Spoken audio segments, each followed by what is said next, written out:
Barnes Collard did not say he would not do it, but he did not do it. He did it, and then he did not do it. He did not ever think about it.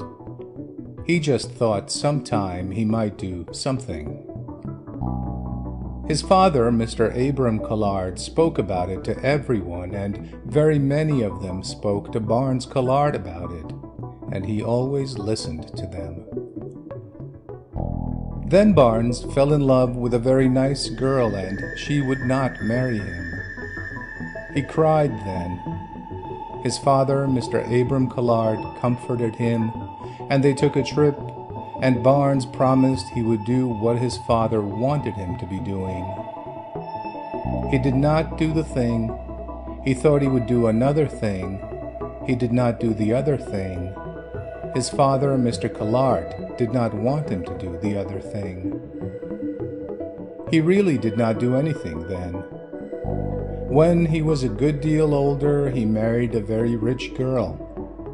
He had thought perhaps he would not propose to her, but his sister wrote to him that it would be a good thing.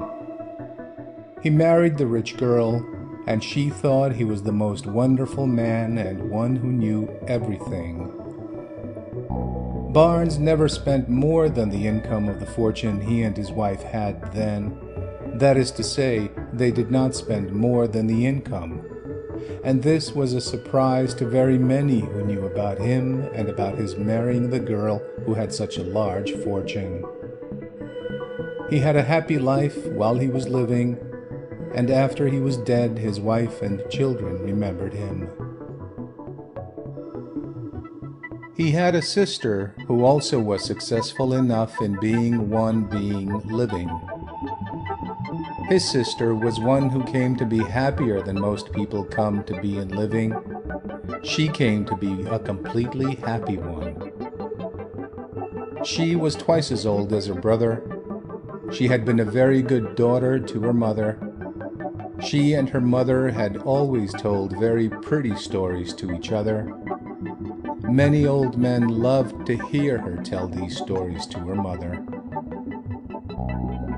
Everyone who ever knew her mother liked her mother. Many were sorry later that not everyone liked the daughter. Many did like the daughter, but not everyone, as everyone had liked the mother. The daughter was charming inside, in her. It did not show outside in her to everyone. It certainly did to some. She did sometimes think her mother would be pleased with a story that did not please her mother. When her mother later was sicker, the daughter knew that there were some stories she could tell her that would not please her mother. Her mother died, and really, mostly altogether, the mother and the daughter had told each other stories very happily together.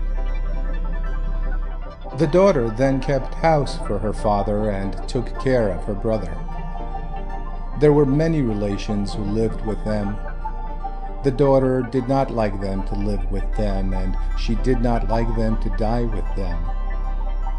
The daughter, Ada, they had called her after her grandmother, who had delightful ways of smelling flowers and eating dates and sugar, did not like it at all then, as she did not like so much dying, and she did not like any of the living she was doing then. Every now and then some old gentleman told delightful stories to her.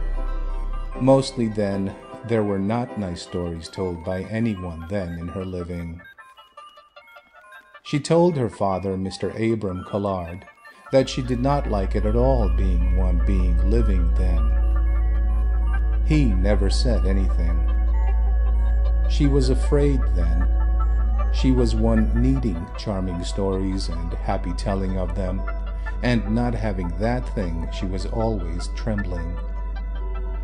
Then everyone who could live with them were dead, and there were then the father and the son, a young man then, and the daughter coming to be that one then. Her grandfather had left some money to them, each one of them. Ada said she was going to use it to go away from them. The father said nothing then. Then he said something, and she said nothing then. Then they both said nothing, and then it was that she went away from them. The father was quite tender then. She was his daughter then. He wrote her tender letters then. She wrote him tender letters then. She never went back to live with him. He wanted her to come, and she wrote him tender letters then. He liked the tender letters she wrote to him. He wanted her to live with him. She answered him by writing tender letters to him and telling very nice stories indeed in them. He wrote nothing, and then he wrote again, and there was some waiting, and then he wrote tender letters again and again. She came to be happier than anybody else who was living then. It is easy to believe this thing. She was telling someone who was loving every story that was charming. Someone who was living was almost always listening. Someone who was loving was almost always listening. That one who was loving was almost always listening. That one who was loving was telling about being one, then listening.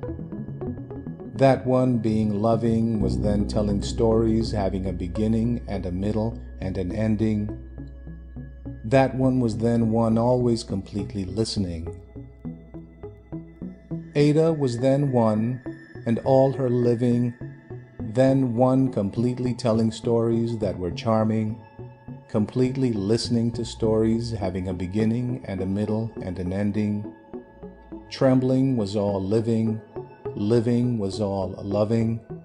Someone was then the other one. Certainly this one was loving this Ada then. And certainly Ada, all her living then, was happier in living than anyone else who ever could, who was, who is, who ever will be living.